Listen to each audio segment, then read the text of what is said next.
I am a mutant, and so are you. The X-Gene. When I was sick, Dad, I nearly died. And I've been getting some very weird thoughts from one of the others. Just think, who did this to you? Where are they? It's a building north of here. They were known as Fenris. They held hands. We're gonna get you to the hospital. What they did to you.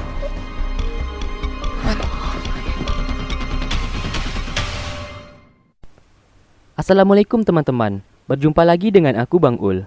Di video kali ini, aku akan melanjutkan menceritakan sebuah alur cerita film yang berjudul The Gifted, yang berasal dari Amerika. Di video kali ini, aku akan menceritakan episode ke-9. Oke, tanpa berbasa-basi lagi, kita langsung saja ke alur ceritanya. And welcome to Bang Ul Review.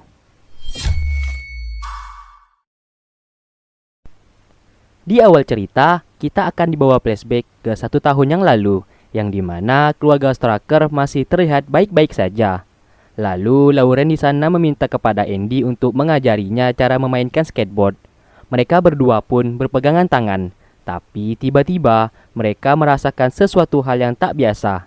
Tangan mereka yang mengeluarkan cahaya, tapi mereka tidak mengetahui apa yang sebenarnya terjadi. Scene berpindah di masa sekarang. Andy menunjukkan sebuah buku masa lalu. Buku tersebut menjelaskan tentang kejadian masa lalu yang dimana kakek mereka beserta saudara kakeknya telah membuat kekacauan sehingga dicap sebagai buronan. Mereka berdua melihat sebuah foto gedung yang hancur akibat ulah kakek mereka. Di sana tertulis, Andreas dan Andrea adalah mutan yang terkuat yang pernah ada.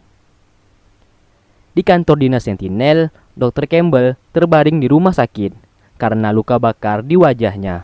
Lalu Jojo menemukan sebuah tempat yang biasa dipakai para karyawan tas industri untuk sekedar nongkrong dan menghilangkan rasa lelah mereka. Lorna dan Sinta pun berencana pergi ke bar tersebut untuk mengorek informasi dari karyawan tas industri. Sedangkan Red menceritakan suatu hal kepada Kathleen kalau kekuatan anak-anak mereka keturunan dari Andreas dan Andrea. Sebelum ayahnya meninggal, ayahnya sempat mengatakan apabila Andreas dan Andrea saling berpegangan tangan, kekuatan mereka menjadi sangat luar biasa. Bahkan bisa menghancurkan suatu gedung dalam sekejap. Hal tersebut membuat Kathleen sangat terkejut, mengingat anak-anak mereka sekarang mewarisi kekuatan Andreas dan Andrea. Tentu saja mereka tidak ingin kalau anak-anak mereka melakukan hal yang sama.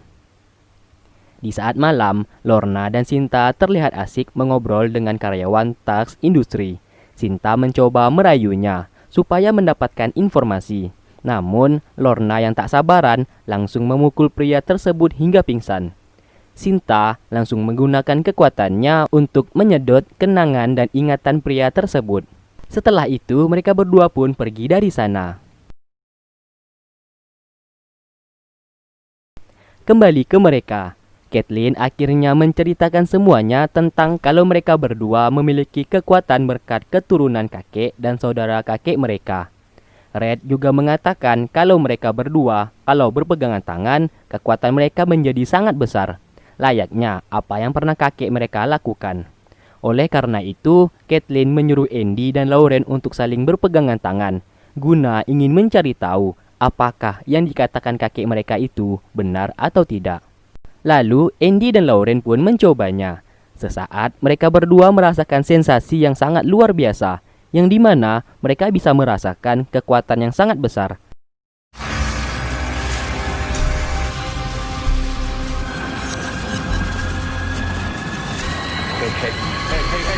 Namun tiba-tiba, Red menghentikan hal tersebut. Dari sinilah fakta terungkap. Mereka berdua mengatakan kalau mereka dapat merasakan kekuatan yang sangat besar. Mereka tadi bisa saja menghancurkan gedung yang sedang mereka pijaki sekarang tanpa mereka berdua sadari. Tapi untung saja ayahnya berhasil menghentikan mereka berdua. Tentu saja hal tersebut membuat sang ibu merasa sangat terkejut. Di sini mereka semua merencanakan akan menyerang gedung tas industri dan menyelamatkan para tahanan mutan di sana. Karena Esme mengatakan kalau ia dapat merasakan para tahanan di sana sangat berharap bisa dibebaskan. Ternyata keluarga Esme juga ada di tas industri. Terlihat Esme menjadi sangat gopoh untuk menyelamatkan keluarganya. John mencoba menenangkannya karena mereka semua memerlukan rencana sebelum menyerang. John mengatakan kesempatan mereka hanya ada satu kali, maka dari itu mereka harus memikirkan rencana yang matang-matang sebelum bertindak. Di sisi lain, Andy dan Lauren mengatakan di saat berpegangan tangan, sebuah kekuatan yang sangat besar mereka rasakan. Dan mereka merasakan seolah-olah jiwa mereka berdua menjadi satu. Andy mengatakan ia dan Lauren seperti bisa menghancurkan apapun yang mereka mau. Di sini Andy sangat terobsesi dengan kekuatan tersebut. Ia ingin kalau dirinya dan Lauren bisa berlatih untuk menguasai kekuatan tersebut. Mungkin kekuatan itu bisa mereka berdua kendalikan dan bisa menolong banyak orang. Namun Lauren menolak hal itu. Begitu juga dengan ayah dan ibunya yang tidak setuju kalau anak-anak mereka melatih kekuatan tersebut. Karena hal tersebut, Andy merasa terintimidasi di keluarganya sendiri. Ia merasa apapun yang ia usulkan tak pernah disetujui oleh orang tuanya. Ia pun memutuskan pergi dari sana. Lauren pun menyusulnya. Ia mengatakan ia juga sangat menikmati sensasi dari kekuatan tersebut. Andy mengatakan kalau ia sudah pernah merasakan sensasi kekuatan itu setahun yang lalu, di saat ia sedang mengajari Lauren bermain skateboard. Yang di saat itu, mereka berdua tanpa sengaja berpegangan tangan. Akhirnya, mereka berdua memutuskan untuk melatih kekuatan tersebut secara sembunyi-sembunyi, agar bisa digunakan untuk hal yang lebih baik. Tidak seperti kakek dan saudara kakek mereka. Lalu mereka semua berkumpul. Marco meminta Andy dan Lauren untuk menghancurkan sumber listrik di gedung tas industri, supaya listrik di sana mati, dan mereka bisa leluasa masuk ke dalam. John mengatakan inilah satu-satunya cara agar mereka bisa masuk ke sana. Andy dan Lauren pun setuju melakukan hal tersebut, dan misi mereka pun dimulai.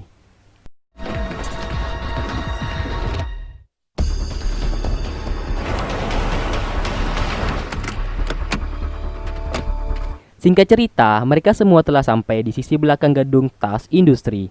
Esme sangat grogi, sehingga ia hampir saja menjatuhkan suatu barang. Untungnya, Lorna berhasil menangkap barang tersebut. Sesaat, Esme menggunakan kekuatannya dan membaca pikiran Lorna. Ia melihat sekelibat masa lalu dari Lorna.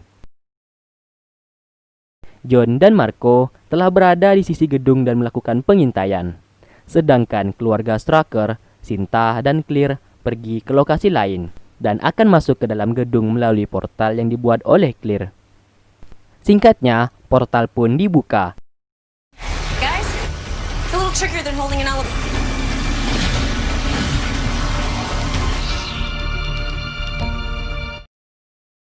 Di dalam gedung, Jess tanpa sengaja mendapatkan informasi kalau seorang karyawan tas industri terkapar tak sadarkan diri di sebuah bar. Karyawan itu merupakan petugas yang menjaga bagian gardu listrik. Jess menyadari kalau itu ulah para mutan. Feelingnya mengatakan kalau para mutan akan menghancurkan gardu listrik tersebut supaya mereka leluasa bisa masuk ke dalam gedung. Ia pun memerintahkan asistennya untuk mengumpulkan semua petugas untuk pergi ke arah gardu listrik. Di sisi lain, mereka berempat dipandu oleh Red dan Kathleen melalui CCTV. Perlahan mereka semua mulai masuk ke dalam dan menghindari orang-orang di gedung tersebut. Namun sialnya, mereka tak sengaja bertemu dengan seorang petugas. Sinta pun dengan cepat menggunakan kekuatannya untuk menghapus ingatan petugas tersebut. Terlihat petugas itu seperti ketakutan. Ia lalu membuang alat komunikasinya beserta senjatanya ke tong sampah dan mulai pergi dari sana. Once the Struckers take down the transformer at the power station, we'll... Di luar, John mengatakan apabila Andy dan Lauren sudah mematikan gardu listrik tersebut, mereka semua hanya memiliki waktu 3 menit untuk melewati senjata otomatis di gedung itu, dan mereka bisa masuk ke sana. Apabila mereka terlambat sedikit saja, mereka akan mati. Esme mengatakan mereka harus membebaskan para tahanan dan keluarganya terlebih dahulu. Setelah itu baru menghancurkan semua penelitian yang dimiliki oleh Dr. Campbell. Di sisi lain, Jess dan timnya sudah bersiap karena mereka telah mendapati kalau para mutan sudah memasuki gedung tas industri. Kathleen menjadi panik karena ia mendapati petugas Sentinel sudah memasuki gedung tersebut. Ia dengan cepat memerintah mereka yang ada di dalam untuk segera keluar dari gedung itu. Saat di dalam, Claire tiba-tiba tak dapat menggunakan kekuatannya karena ia panik. Tiba-tiba mesin pembunuh dari Sentinel ada di sana. Andy mencoba menghancurkannya, namun ia malah menghancurkan pipa gas di sana. Akhirnya, Claire tertangkap oleh alat itu. Claire lalu menyuruh teman-temannya untuk pergi sekarang dan pergi meninggalkannya. Di luar, John menyadari kalau misi mereka telah gagal. Di saat mereka ingin pergi, Esme yang keras kepala tetap ingin masuk ke dalam untuk menyelamatkan keluarganya. John mengingatkan kalau misi mereka telah gagal. Apabila mereka tetap masuk ke dalam, mereka semua akan mati. Namun Esme terus meronta-ronta ingin masuk ke sana. John akhirnya dengan sangat terpaksa menggendong Esme untuk pergi dari sana. Di dalam, Andy, Lauren dan Sinta sudah terjebak. Untung saja Sinta dapat membuka pintu tersebut. Namun Sinta sengaja menyuruh Andy dan Lauren untuk pergi, sedangkan ia mengorbankan dirinya untuk menahan para petugas.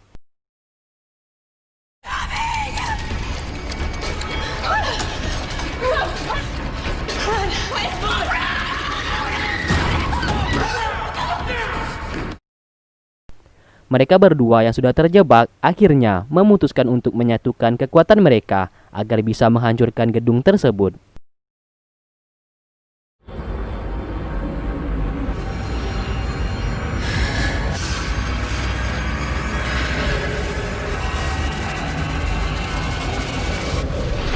What are you doing? We can't. We have to! No, we're in the basement. Die.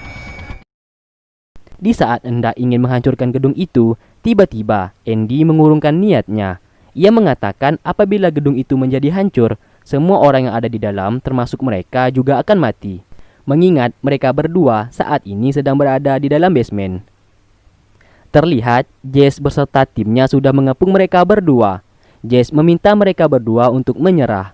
Andy dan Lauren pun akhirnya tak dapat melakukan apapun.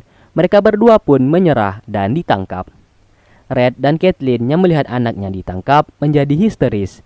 Kathleen menangis sejadi-jadinya karena ia tak mau anak-anaknya ditangkap.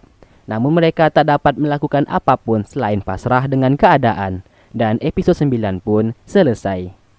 Oke, terima kasih buat kalian yang sudah stay tune terus di channel ini dan menunggu video-video yang aku upload. Sampai berjumpa di episode berikutnya. Wassalamualaikum warahmatullahi wabarakatuh.